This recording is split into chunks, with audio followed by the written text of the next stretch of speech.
ഒരാഴ്ചത്തേക്ക് വേണ്ടി പോയ 2 പേര് 9 മാസങ്ങൾക്ക് ശേഷം ഇന്നലെ തിരിച്ചെത്തിയിട്ടുണ്ട്.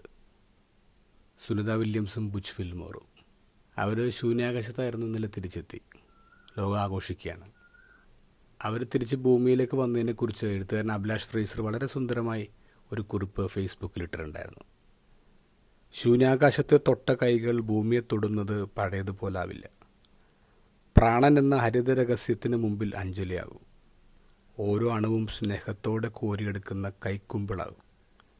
ഭൂമിയുടെ അതിരുകൾ ഓരോന്നായി സ്നേഹപൂർവ്വം മായ്ച്ചു കളയുന്ന മഷിപ്പച്ചയാകും. അന്ധത മായ്ക്കുന്ന അഞ്ജനം എഴുതും. വാഴ്വിൻ്റെ മിഴിനീർ തുടയ്ക്കുന്ന ഊഴിയുടെ നെറുകിൽ തലോടുന്ന ആർദ്രസ്പർശമാകും. ബ്യൂട്ടിഫുള്ളാണ്. ശൂന്യാകാശം കണ്ട് തിരിച്ചു വന്ന് ഈ 2 പേരും ഉറപ്പായിട്ടും പറയും, ഞങ്ങൾ സ്വർഗം കണ്ടു. ആ സ്വർഗം ഏതാ? ഈ ഭൂമി തന്നെയാണ്. ഈ ഭൂമിയാണ് സ്വർഗമെന്ന് കൃത്യമായിട്ട് അവർ പറയും. പക്ഷെ നമ്മളത് വിശ്വസിക്കുന്നത് കാരണം നമ്മൾ ശൂന്യാകാശം കണ്ടിട്ടില്ല.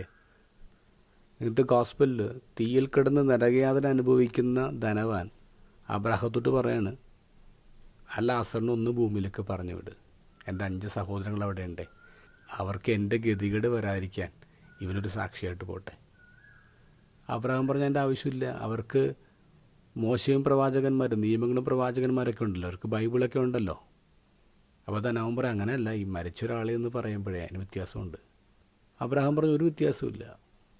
മോശയും പ്രവാചകന്മാരെയും കേൾക്കാത്ത ആൾക്കാർ മരിച്ചവൻ ചെന്ന് പറഞ്ഞിട്ട് ഒരു കാര്യമില്ല. ശരിയാണ്, നമ്മളൊക്കെ എത്ര ശൂന്യാകാശ യാത്രകൾ നടത്തിയാലും എത്ര ശൂന്യാകാശ യാത്രകൾ നടത്തിയ ആൾക്കാരെ കണ്ടാലും ഈ ഭൂമിയേക്കാൾ വലിയ സ്വർഗമില്ലെന്ന് നമ്മൾ വിശ്വസിക്കില്ല. ഈ ഭൂമിയിൽ സ്വർഗത്തെ കാണാത്തവൻ എങ്ങനെയാണ് മറ്റൊരു സ്വർഗത്തെ കാണാൻ പറ്റുക? എങ്ങനെയാണ് ദൈവത്തെ കാണാൻ പറ്റുക?